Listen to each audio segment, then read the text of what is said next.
But first, we begin with the crisis in Iran. Overnight, President Trump approving a military strike, retaliating after Iran shot down that U.S. surveillance drone, but then reversing course at the last minute with planes already in the air. Our chief global affairs correspondent, Martha Raddatz, leading us off this morning. Good morning, Martha. Good morning, David. The world is bracing this morning to see if President Trump launches retaliatory strikes against Iran after officials say a planned strike last night was called off by the president himself. The U.S. military is again ready to launch at a moment's notice, but it's now unclear if and when that will happen. It was yesterday that President Trump approved a strike against Iran before abruptly changing his mind last night.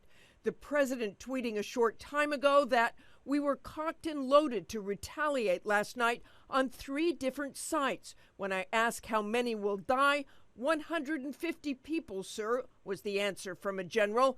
10 minutes before the strike, I stopped it. Not proportionate to shooting down an unmanned drone. I am in no hurry. Then saying sanctions are biting, although writing that Iran can never have nuclear weapons. The strikes were reportedly set to include Iranian radar and missile batteries. The move would be in retaliation for the shoot-down of the American drone, Iran showing images of what they say they recovered of the wreckage. An Iranian general also claiming this morning that a U.S. P-8 surveillance plane with 35 on board violated Iranian airspace, but Iran, it says, decided not to shoot down the manned aircraft. Thursday, Iran showed video of what they claim is their surface-to-air missile streaking toward the U.S. drone, exploding on impact. This video hasn't been verified. In a video released by the U.S. military, the drone is seen plunging into the waters below. The unarmed and unmanned aircraft, one of America's most sophisticated drones, cost $130 million. Its wingspan as broad as a 737. The drone was monitoring the Gulf of Oman, where recent attacks were carried out on oil tankers, and over the Strait of Hormuz, that vital oil shipping waterway. The U.S. military claims it was flying in international airspace, pinpointing the drone as roughly 21 miles from the Iranian coast when it was hit, well away from the 12-mile territorial limit.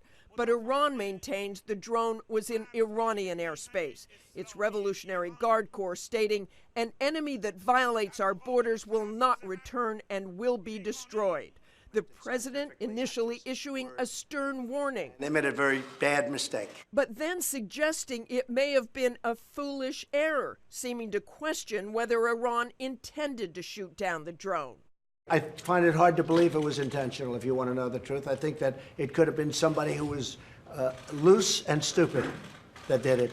Those waters are protected by an Iranian naval fleet of small but swift boats, and what Iran lacks in air power, they make up for in missiles, capable of launching retaliatory missile strikes against Israel, Saudi Arabia, or the UAE, and proxy groups with the power to sow chaos through attacks across the Middle East. All right, so let's get right back to Martha Raddatz monitoring this all night. And Martha, Iran doubling down this morning after President Trump said there that this might have been some sort of mistake, this shoot down. Iran saying it was no mistake. We did this. This was Iranian airspace, they say.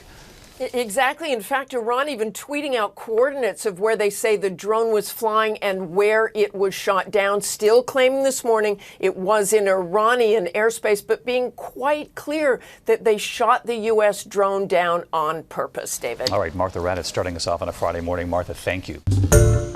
Hi, everyone. George Stephanopoulos here. Thanks for checking out the ABC News YouTube channel. If you'd like to get more videos, show highlights, and watch live event coverage, click on the right over here to subscribe to our channel. And don't forget to download the ABC News app for breaking news alerts. Thanks for watching.